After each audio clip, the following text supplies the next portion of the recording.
prioritizing. So check this out. The data set. When did you get this check, dude? Last week. Last week we got a check from not one of our pilot agencies, but an employee of the pilot agency wanted to invest in Be Atomic. She felt so committed to what we're doing that she literally sent, that is a personal check right there, written to Be Atomic. That's crazy. That is crazy. That's crazy. Whew. Forget not that. All right. Well, with that, I don't think there's a better way to start.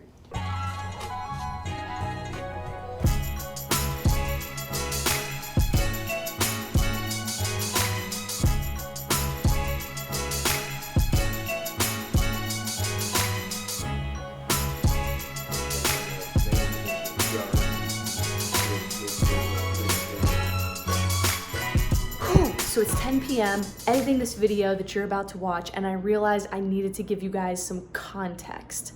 The conversation you're about to hear is us trying to figure out whether we should keep the octopus. Like, I don't know if you've noticed, but the octopus is literally everywhere.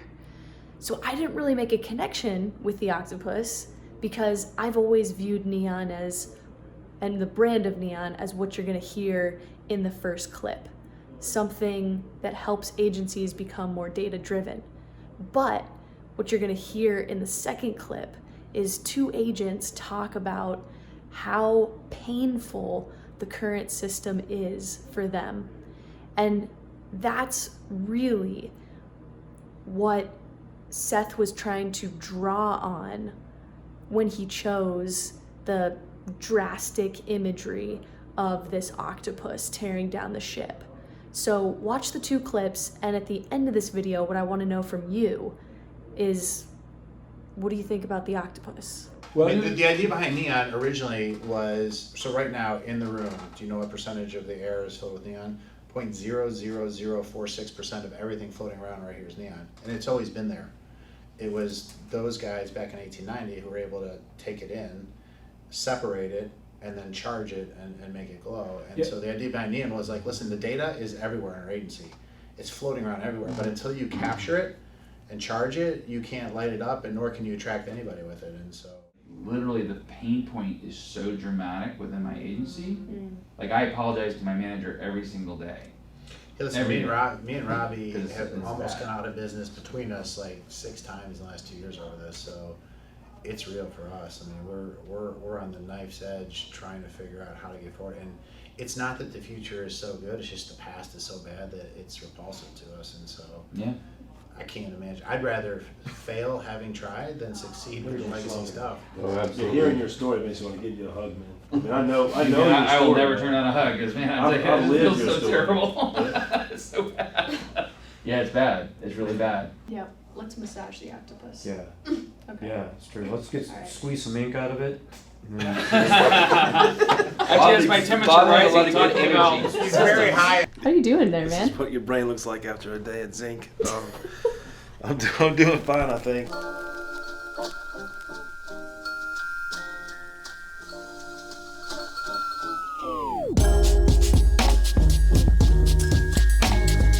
What time did we get up this morning, dude?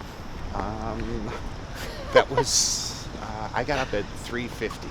So. 3:50? Well, 3:54, and then got out the door by 4:30 and got to you by 5:02. So I was 2 minutes late. So technically I got up at 4:30, but I should say I got up at 4:30, but technically I got up at 3:30 because thank you, Minnesota.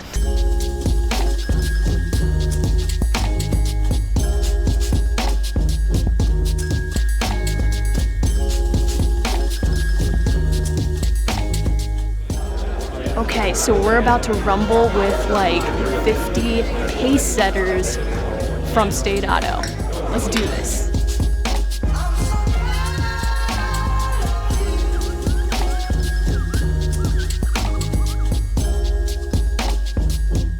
Crushed it. So that was our first time ever doing something together, right? I mean, was that with no practice either? That was it. Boom. Well, you're a veteran. Hill and Hamilton. Woohoo! Whoa, there he is. going? What's up, Good to see you. So So proud. much That'd be respect. awesome.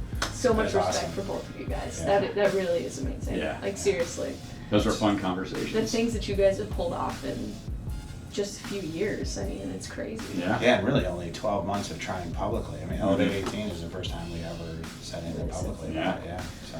So you can either use my office or here.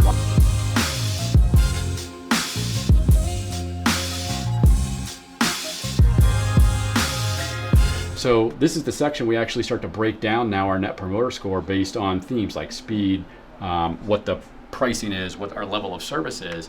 And one of those interesting things that we found is that when you look at what our overall agency retention is, it's actually higher than industry average. When you look at what our total Net Promoter Score is, it's higher than industry average. But when you break down what our Net Promoter Score is for clients that actually mention something to do with price, premium, cost, whatever that terminology may be, we are far below our average Net Promoter Score. So what that's telling us is that clients aren't necessarily staying with us because of the price that they're getting. They're staying with us because of something else, whether it's turnaround time, whether it's service, whether it's individuals within the agency. So from a carrier's perspective, that's a gold mine, right? Like who wants to go into any agency, into any economy and compete solely on price? But time and time again, that's what carriers will hear, like, oh, you're priced too high, you got to be more competitive. Well, our data would actually suggest that no, you don't. Like, it's a component. It certainly drives the overall experience, but our data would suggest that it's far more meaningful, these other aspects of their experience with us, not just the price that they're paying. It's incredibly powerful.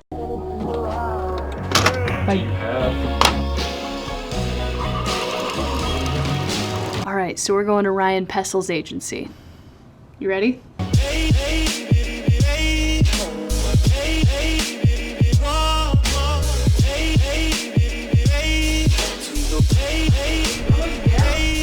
Whoa! Hey, dude. How are you? I'm doing good. Seth, what's Yeah, going on, yeah. Seth? Good, man. You got a mess going. Maybe some back. Talking to you, though. You have your performance metrics right there. The first thing we see is your performance metrics. So you're being informed. Yeah. You're being I want it informed. as an owner. I need to be held accountable too, in what decisions I need to make. You're darn skippy. You know, like how do I know how we're performing? I want to see it against the rest of the neon agents. Like if I'm in last place, well, how do I get the first place? Like I want to. What do I need to do to right this ship? You know, if there's something wrong, it's. You're amazing. But seriously, I mean, how else do you know if I'm sitting in Findlay, Ohio, inside my four walls, trying to gauge what am I gauging against? Yep. I have no idea what anybody else in town is really doing. Yep. You can kind of feel it as they code against them. I know who the good shops are, who's not the good shops. I mean, it's. But you go to dinner and you talk to people, it's like, oh yeah, having the best year ever. Well, what is the best year ever? I mean, maybe that's the worst year ever for somebody else. Yeah. You know. Yeah, you'd pack it in if you had that best year ever, right? You'd be like, oh man, this is awful. So yeah, so you don't. You don't know. So that's the thing. And then we talk to agencies, like I said. How you doing? Yeah, just maintaining. Lose one, right one, lose one. Yeah. It's like, oh, it sucks. That's not who you want to be, but. Well, whatever happens, it's truth. Out of here too. Can I introduce you just to say? Guys, I've said it before and I'm gonna say it again. We want Neon to be by agents, for agents.